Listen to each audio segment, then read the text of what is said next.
Hey there, Schwermetallisch here. Today I'm gonna interview Paul of the band Infiltration. Infiltration is a band from Russia, St. Petersburg to be precise. Yeah, they play death metal and they have a new record out, and we're gonna speak about this and yeah, Russia in general. Have fun. Paul from Info. Good morning. Yeah. So we have a little interview today, and yeah, how is it? How is the weather in St. Petersburg? Oh, frankly, so far so good because normally we would have by this time of year we would have floods and rains and pretty cold weather, but for some reason it's been fairly warm and dry weather, which is quite unusual for our territory here. So yeah, thank God, so far so good. Yeah, I really, even though I was born here, I'm a native. Dude, I hate the weather because we only have like 3 months of you know warm summer, and then it's just the terrible 9 months of like blizzard, raining, whatever. Just you can't. Everybody always sick. Jesus Christ. Um, do you realize in Russia the climate change? Does it get warmer? Yeah, over the years, I noticed that, not only me, we noticed that something kind of like, shifted because our winters are not that, cold. The last really cold winter, as far as I can remember, was maybe, you know, 5 or 6 years ago. But all the most recent ones were fairly mild. You can actually wear some sneakers instead of some heavy boots, which is weird, for because I mean, Lenin, St. Petersburg and Finland pretty much the same, like all this territory. I mean, weather-wise, and somehow if you travel to Finland, you would find more snow, and for whatever weird reason, we didn't have that, and that's kind of like really strange. So no more freezing to death. Yeah, yeah, yeah. Luckily, Our but conception here of Russian weather is always it's like minus 45 degrees, and you just freeze your cock off if you piss in the wild. yeah, yeah. If you walk down the street, you would always see drunk dudes, like pissing down the road, and they just frozen like statues. Yeah, that was back in the day when bears were traveling down the street. Yeah, but I mean, as of now, we're more, maybe civilized. I don't know. It's good to know that people don't freeze to death in Oh yeah, winter, but it's surely strange to have this overall change of conception of the weather. It's yeah. like it's I think it's colder in the winter in the USA at the moment than in Russia. If Which that, is weird. I have a buddy of mine. He's really good, talented DJ, Ian Schultz, who's American guy. He resides in St. Petersburg. So he told me that in his native town in Boston, they get some really cold weathers, even more often than we do here. Which is strange. Strange. Yeah. I was just, like making some fix my oven there. Just put on some fire. It was just cooking something. Sorry. no problem. Um, yeah, here in Germany it's the same. We have no cold winters anymore. It seems we will have to see what happens this year because it's 2020. So maybe Nothing really surprises me anymore. I mean, it's like you said, it's 2020. Every weird thing that should never have happened actually did happen. So I don't know. It's really like we kind of like moved into some kind of like twilight zone all of a sudden, and yeah. all this crazy stuff just started to happen for no apparent reason. I don't know why. It's really really strange. obscure, bizarre here for many reasons. I don't know, man. I mean, by the way, how you guys doing there with all this health crisis? Are you okay there? I mean, are there any more waves? Hopefully not. I mean, that's insane what's happening now. Yeah, we have the fourth or fifth day of about 2,000 infected people a day, but Man. that's it's the worst since April, I think. But it's nothing compared to the USA. They have 10,000 infected a day or something like that, and we handle the situation pretty well internationally. Compared to the rest of the world. Yeah.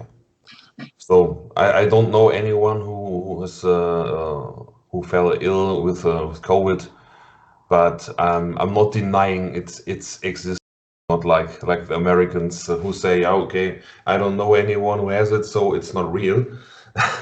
That's stupid. I think, man, yeah, I agree. Actually, I don't know anyone who actually succumbed to the ailment, but I mean, yeah, like you said, there's no denying there's some kind of virus, but maybe I don't really kind of like, I'm not buying the whole agenda that surrounds the virus. Maybe there's more economy oriented reasons behind this whole thing because I mean, look, I get it. There people get sick. I actually been through this short-term virus because I lost my smell and my taste buds were numb. But as doctors told me that you know what, if it's not like really, if you hadn't had already some kind of ailment like asthma, then the whole COVID thing kind of like comes and goes. Just like a flu, maybe a little bit more harsher, but something like this.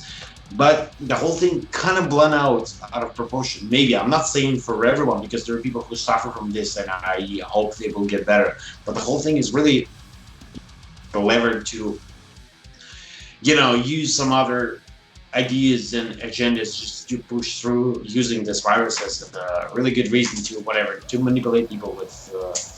So it seems, I don't know. And what's really bad is that so many people left with no income because their jobs were connected to some public, enterprises and businesses where it kind of like there was their job to talk to work with a bunch of people, and because of this virus, it was impossible. So that's the worst part. A lot of people, not only musicians, just a lot of people from various outlets, they just couldn't really work. And the only true heroes are, I always said that our doctors, no matter where you live, I mean, Russia, Germany, China, doctors are heroes. Those people who work 24/7, they save lives. They're teachers. These are the most important, people of our society because they keep us healthy and smart. They teach our kids. So these people deserve all kinds of credits. So yeah. The whole thing is terrible, and hopefully these people, don't get sick. Nobody gets sick. I really hope this whole year was somewhat, short-lived, terrible period, and we're gonna have a better year next year, basically. Yeah, I miss going to the cinema. I miss the concerts, and it's just like everything came to a standstill. Still, that is connected with art. The whole news you get when surfing in the internet. Like there's a new movie coming out there, or a new TV series, and it's all not there. So, Yeah. it's kind of strange. Yeah, I think the whole thing is blown out of proportion, of course. But I'm very concerned because I had my dad was in the hospital, and I have diabetes, so it's all a bit more Yeah. dangerous around my home. But let's change the subject to something More, nice. yeah. Um, yeah, the first question I always ask any band is, what brought you into music? Okay, well, I've been an avid fan of music ever since maybe, like my second grade. So when I was like 9 or 10 years old, because I had English class from the very first class. And my teacher, he decorated his class with all these, flags of Europe and the UK, and he pretty much made it very animated. So to a young people, it was very interesting to learn the subject. So we would enter the class as he played Queen, or Iron Maiden, stuff like this. And to young kids, these bands, singers, they didn't mean anything. We didn't know them, but that impact, this sonic impact that you would have as you enter the class, that kind of like resonated with me for some reason, and I really enjoyed the language, phonetics, and those songs. So that's pretty much was like maybe subliminal message that thrown my way, and that's okay. I really kind of like how we enter the class and this whole vibe that surrounded the English language class. So this is pretty much how I was introduced to music. Fast forward to my teens when I was in the university, and we discovered, heavy music or whatever music. I was already like into going to concerts, stuff like this. We, of course, because we didn't. You remember there was a time when we didn't have internet.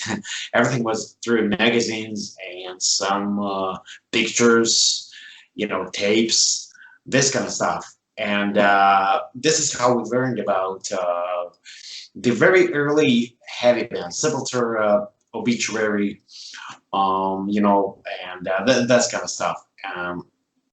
Naturally, to be very impressed by what you had heard, you wanted to imitate these things. So you want to find people who played instruments, or like, can you do this? Can you do that? You would exchange with tapes in your class with your peers. Like, did you listen to this band or that band? And this is pretty much how we began to, build our, interest in this music. And I think it's very traditional how we came about with the bands, because we had a rehearsal space thrown around the city, and we would gather there. We exchanged with phone numbers, and we would agree to meet here or there just to discuss who likes what. And this is how pretty much how we started to, our first steps. It was, in middle or late 2000s, I guess. When we were like, well, I was like in my 20s, and by that time I built my foundation to what I wanted to be. But there's one thing: prior to heavier music, I was into, when I was 94, when I was in school, I was into techno, and this is, electronic stuff. And this is where Germany actually influenced me a lot, because all these electro bands, Music Instructor and Dune, heavy hardcore scene, that kind of stuff. Really, DJs and all this thing from Germany, I really enjoyed this. And to this day, actually, I have a soft spot for this kind of music, because one thing is that you want to play heavier, but you can listen to whatever you want.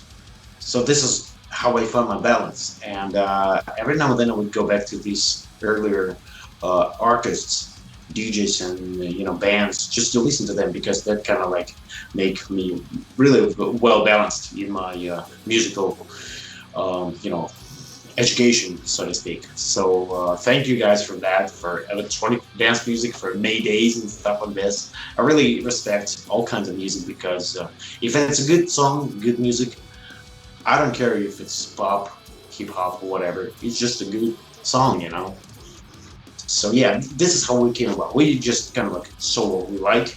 We wanted to do the same thing. We find guys who do the same things, and we would just start practicing. This is how we.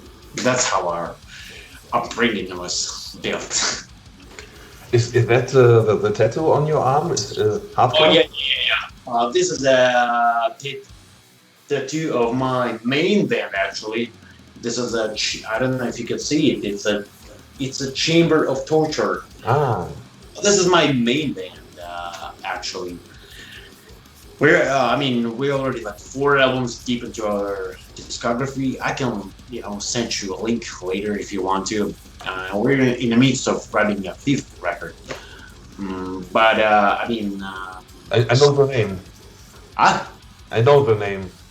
Oh yeah. I heard of Torture Chamber, of course.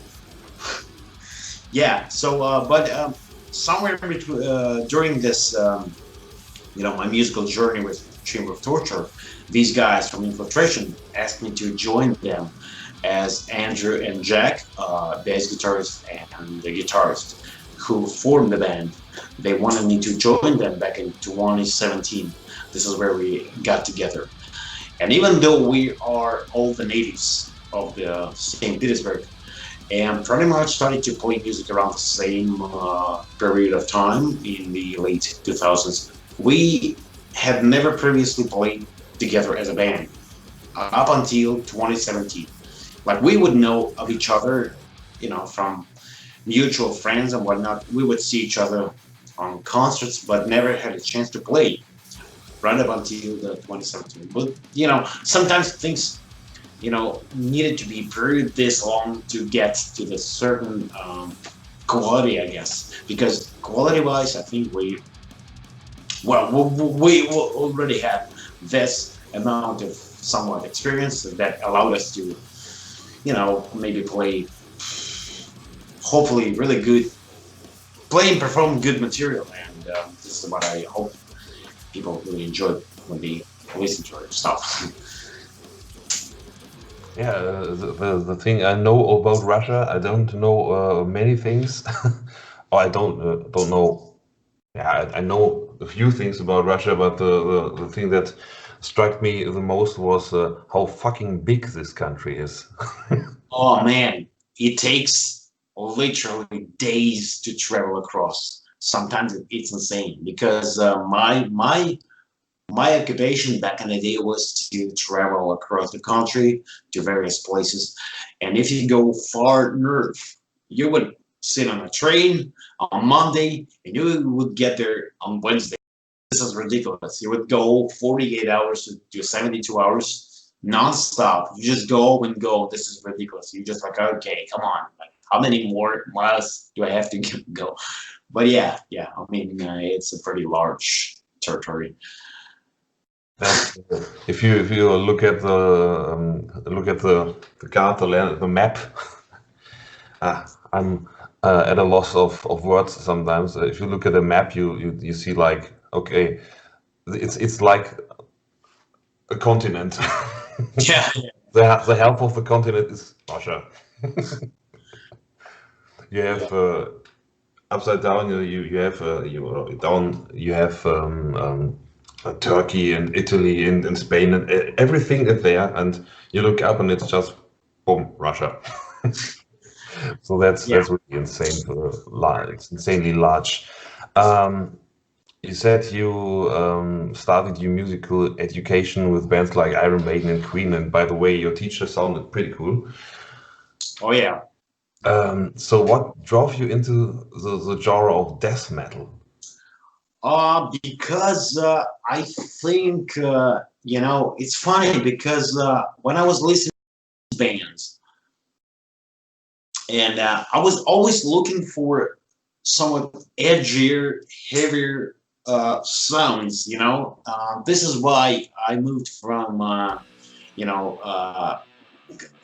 like Queen and Iron Maiden towards Metallica, not because Metallica sounded cool, but because they had something in their sound more, metallic. more the aggressive. And the same thing actually happened with electronic music because I moved from techno to more jungle, which is more like maybe rhythm oriented, but more, like somewhat aggressive. I wanted to have this vibe in music that would kind of like, you know, uh, that would kind of like translate this other maybe mind state, from very, not that chill, more, like upfront, like more aggressive in a good way. And I always see these bands. I would always jump to a new thing that I would find sound heavier, more aggressive, because not because they were aggressive by default, but because that was what I wanted to hear more. And from Iron Maiden, I would jump to Metallica. From Metallica, I would go to Slayer, Sepultura.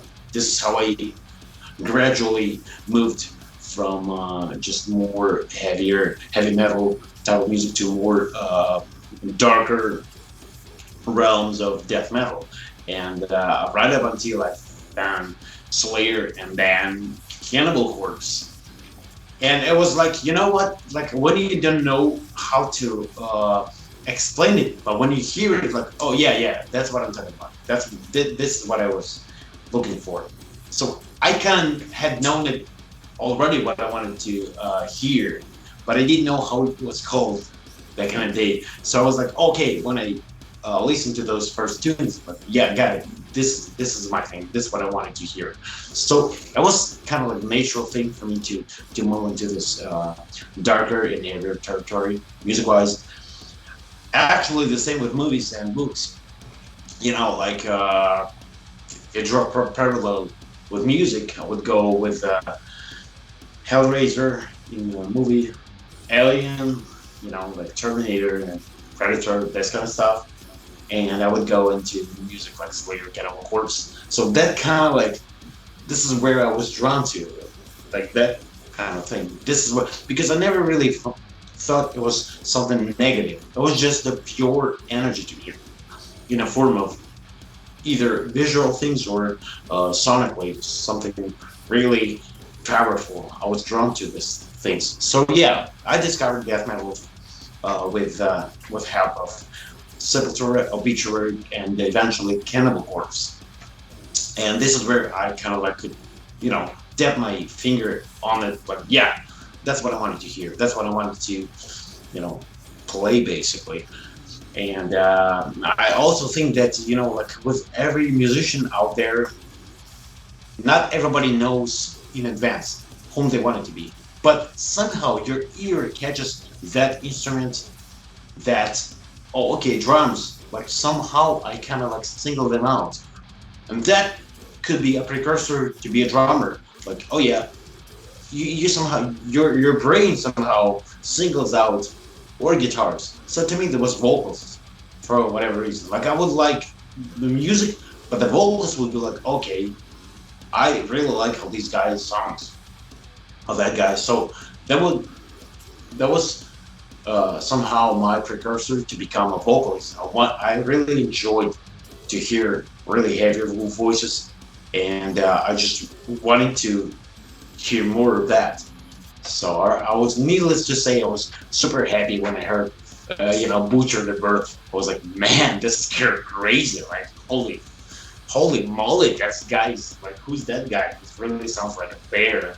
So yeah, so I think it was more of a. I couldn't really explain it back in the day, but I was drawn to these things. So that's how I.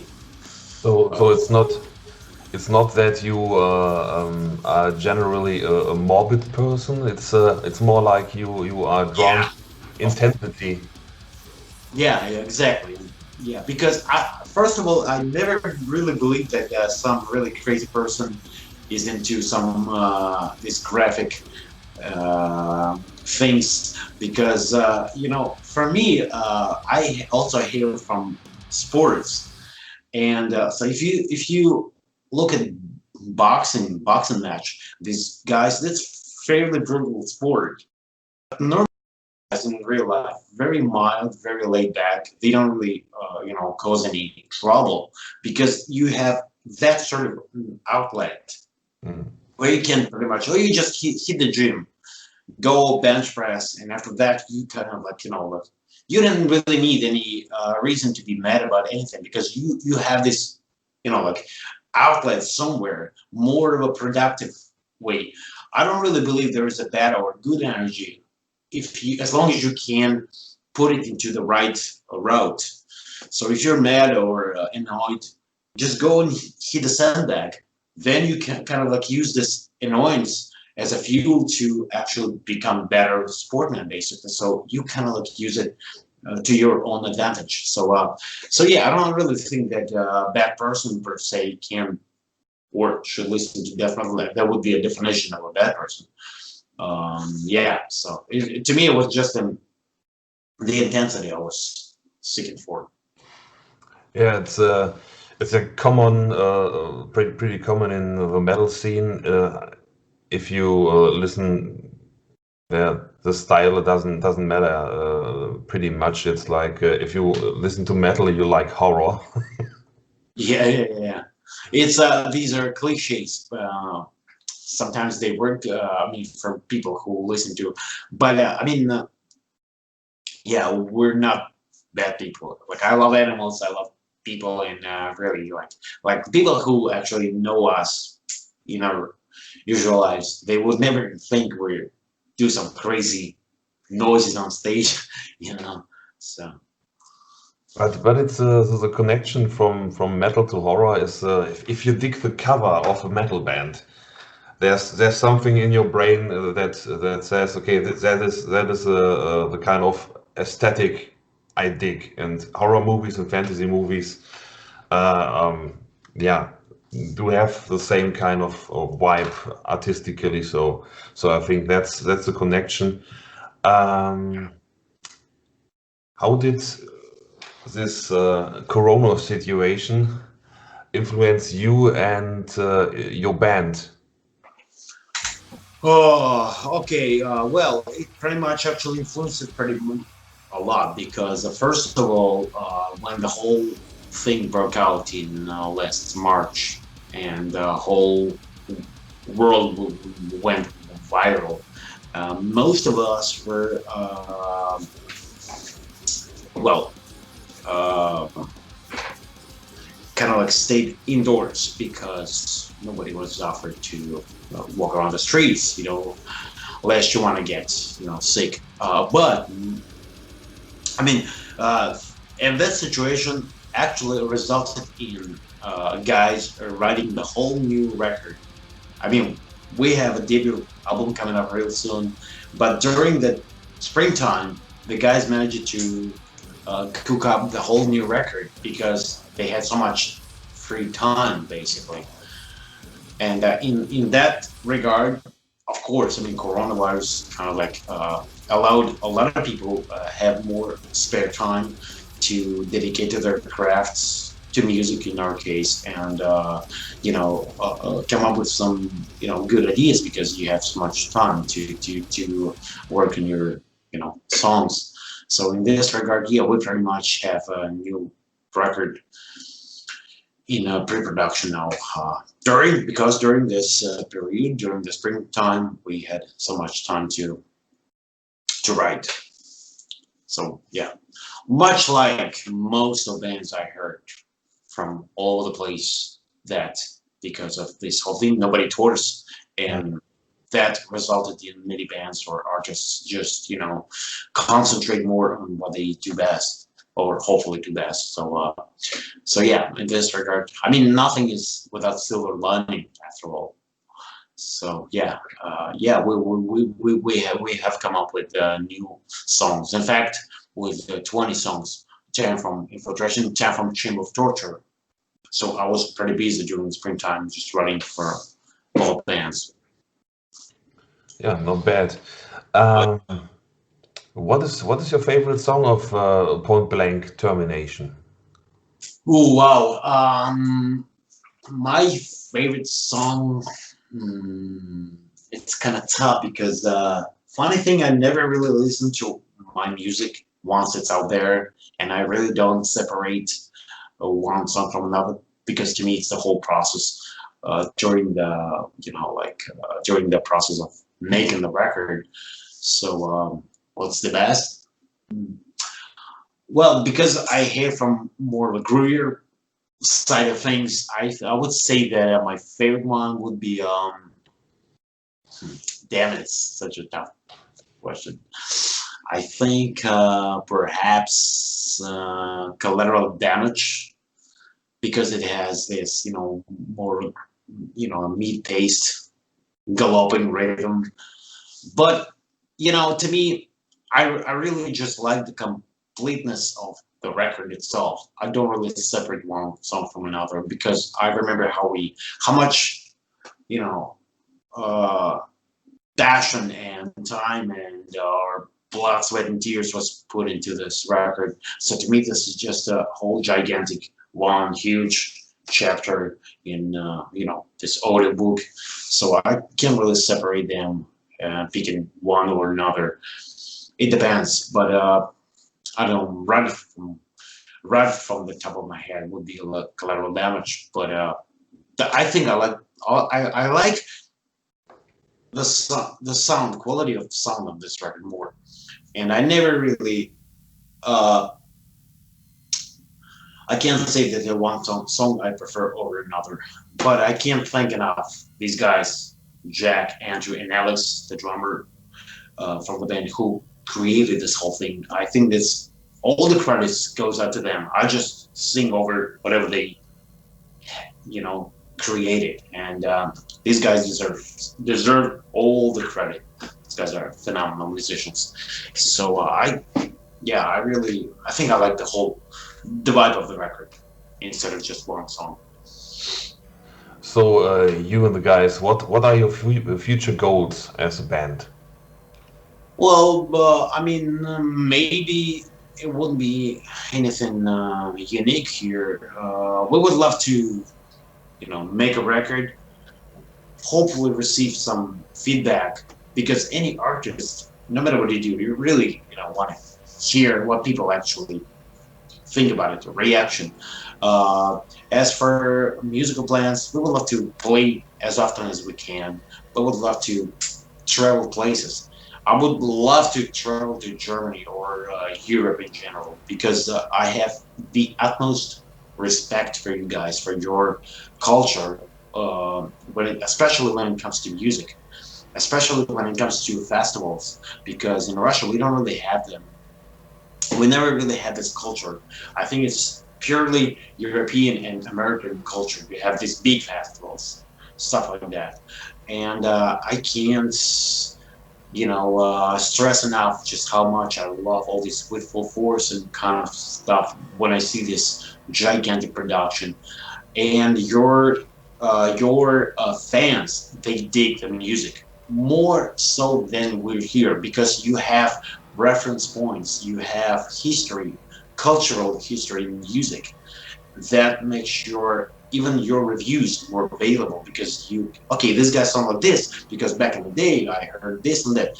We in Russia, we kind of borrowed a lot of things from Europe and England and States that over time became our own thing, but still you guys had it first. So I would love to travel to your country just to play, to see what happens, to see if guys and girls really enjoy what we have to offer. So keep playing, keep recording, keep doing good music. Basically, that's my in our honest hope for the future. As long as we can. Really, we're really big fans of music that we do, and we hopefully just can be someone who can play on a certain level of quality. So that's how. I mean, I'm sorry, my answers are a tad more complicated, perhaps, but I'm very excited to be having this interview. So that's why I talk too much. No, that's okay. That's the point of an interview is to talk. So that's just do it. One question. I always ask. I find it pretty interesting. Is who would you like to accompany on tour? Oh, wow. Okay, well, if well, first of all, first and foremost, my ultimate favorite band, but this is impossible now. But I would love to tour with Slayer. I think, I mean, if we're talking about, if you ask if whom I would love to open for, I mean, amongst these giant bands, there would be a Slayer. Um, that would be a Napalm Death. We actually had we opened for them last year, last September. Phenomenal band with such a great history. Um, Cannibal Corpse, naturally, but also I would love to play with Debauchery. This is German band from Germany. Not everybody liked them, but I would say that their earlier stuff was amazing. Like the first 3 4 records are freaking awesome. I mean, until they went into more AC/DC kind of thing. But the very early records were more in death metal realm. They were really cool. Um, you know, so yeah, I mean, but in fact, I respect and I would love to tour with just about any cool band because we're cool with people. We're cool with guys who play the same music and just want to tour, and we're not, like hey, we're here. We gotta be better than you. And it's all this bullshit. No, so yeah, I mean, as a fanboy, I would love to tour with Slayer. But as a band, I would love to tour with anybody, anywhere. Just the fact that somebody would want to see us somewhere, well, thank you. We'll be there. Thanks. So I can't really. There's so many bands I can't really give you. So Infiltration, Napalm Death, Cannibal Corpse, and headliner Slayer. Okay. Yeah, it's noted. A dream tour. I don't know. I heard that in Russia the bands are somewhat. I don't know the word right now. It's like they get money from the state. The bands, if the band is big enough. Do they get money from the state? Never heard. In fact, I heard the opposite. I heard that guys in Finland were supported by the government when it comes to music, and in Europe in general. But I mean, in Russia, with music, especially so with underground music, hell no. I mean, you do everything from out of your pocket, naturally, and no, we don't really have any support whatsoever. In fact, at certain moment, we were even banned from playing. Or do you remember, like a few years back, there were these less than fortunate situations with the Cannibal Corpse and Behemoth when they were banned from playing. They were not allowed to play. Nile came to St. Petersburg and they were almost like sabotaged and almost like refrained from playing. So no, man. I mean, I would love to, but no, it's all out of our, pure desire to play. So we pretty much finance whatever we have to the best we have. It was I read an article about Aria.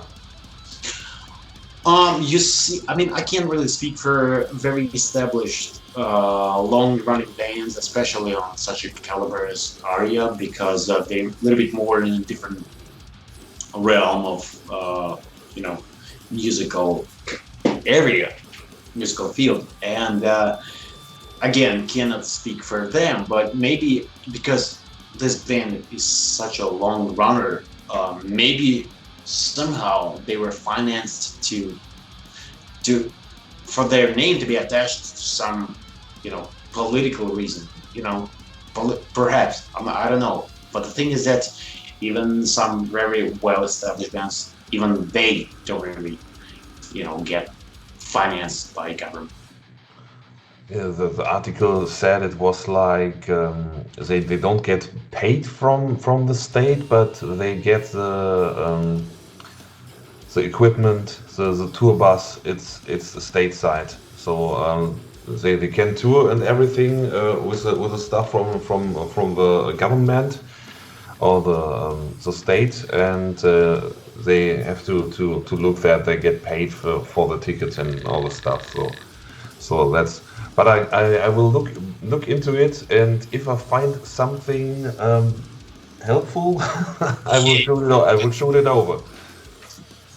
I mean, again, because I have never heard stories like that government would cover someone's expenses. I mean, if it's a really well-established organizer or a booking company, maybe they can pay artists in advance, to cover artists, expenses during the trips, for example. But as for government, never heard anything of this.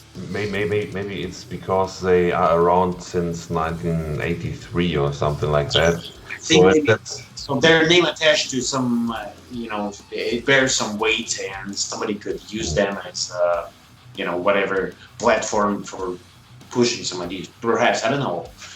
But other than that, nope.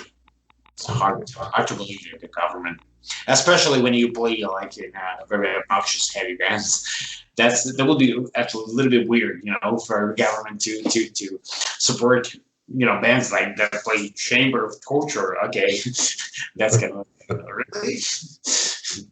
yeah. It's like you're announced on stage by your president. Yeah.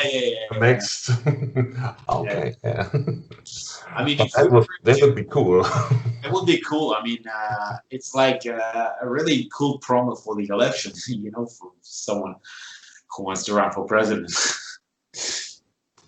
Yeah, maybe if any country ever goes into conflict again with another country, it's like, and this war is sponsored by this and Yeah. that death metal band.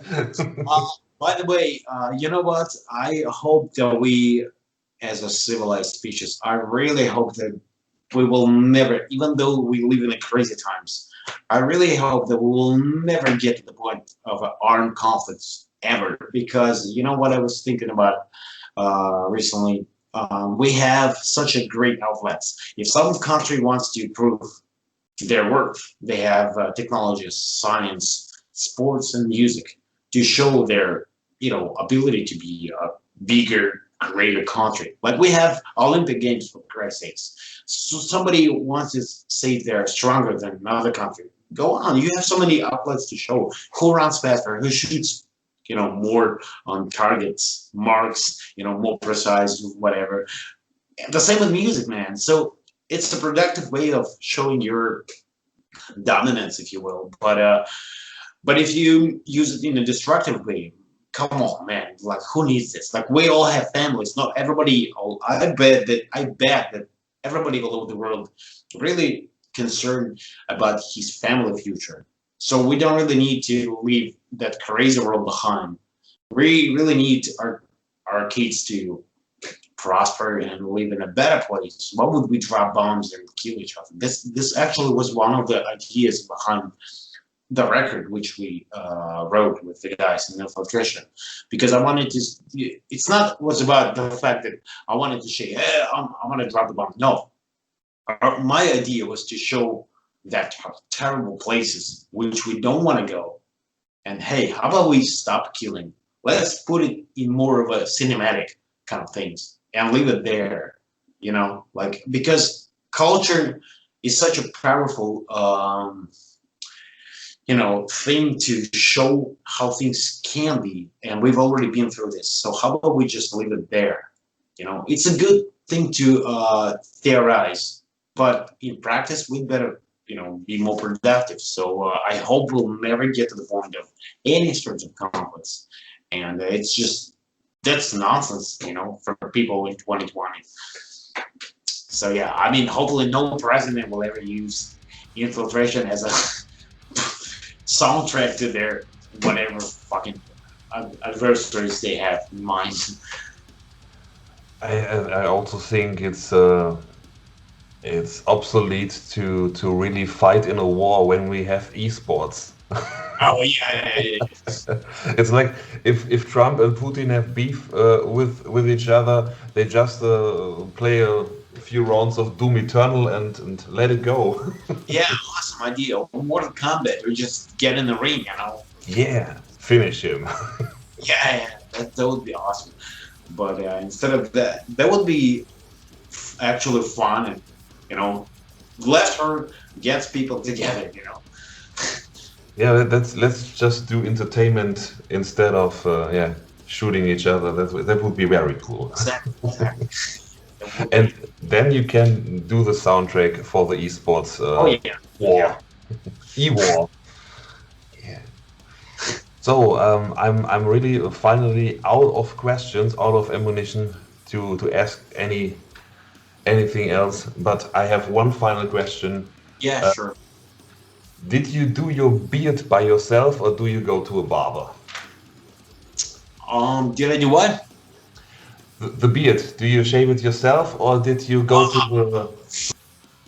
Yeah. No, I do it myself. I never went to any barbershop ever. In fact, all this trend that we have in recent years with barbershops, I don't get them, you know, like I can't trim my head, okay, you know, with whatever, but beard, come on, if you're a man, you have a beard. Well, I mean, I don't believe Vikings would go into barber shop to trim their beards. They would just let it grow, drink beer, and just would see it grows beard every other day. But no, I never went to any barber shop, even though my friend actually works in one and he actually does all these beards and haircuts and whatnot. And he actually asked me once to come and to be some model. I said, dude, it's not my thing. It's not my thing.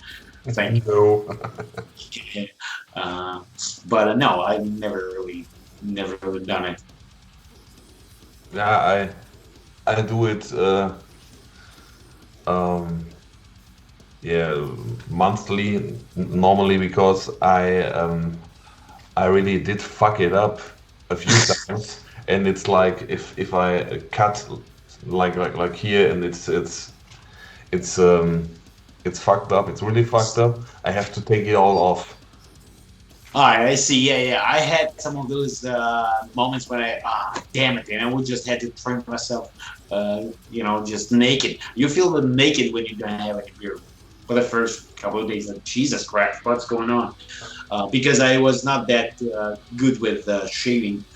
But you know what? I never really do anything specific. I can just, you know, sometimes shave my sides, and that's it. I kind of like can't wait to see me going full blonde Kerry King with this huge ass beard, you know, like he has someday.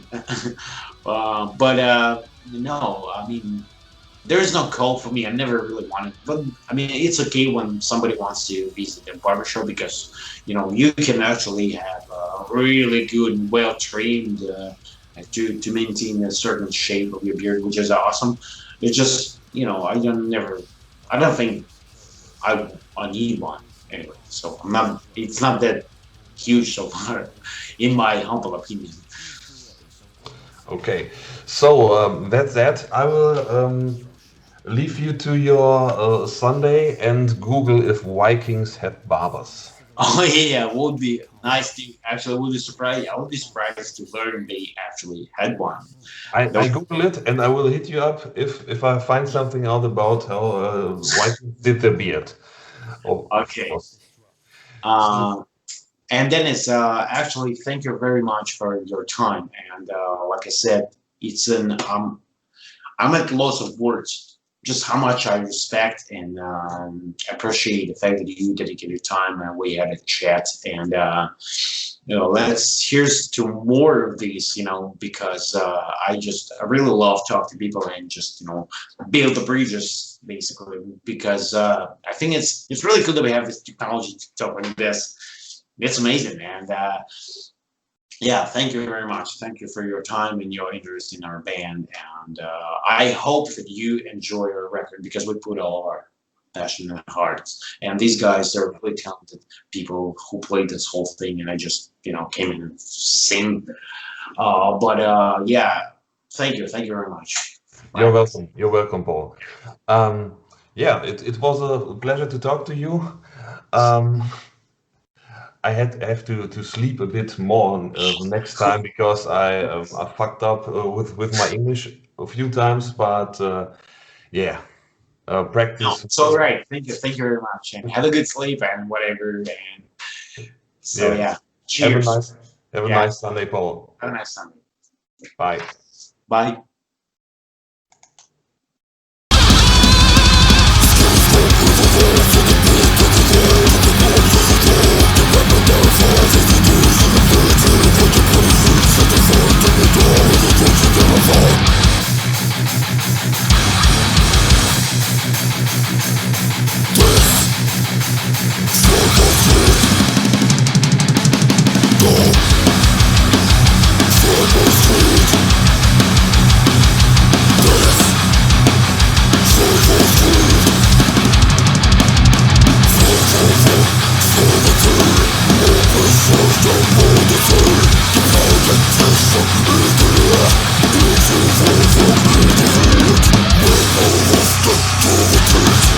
Death complete.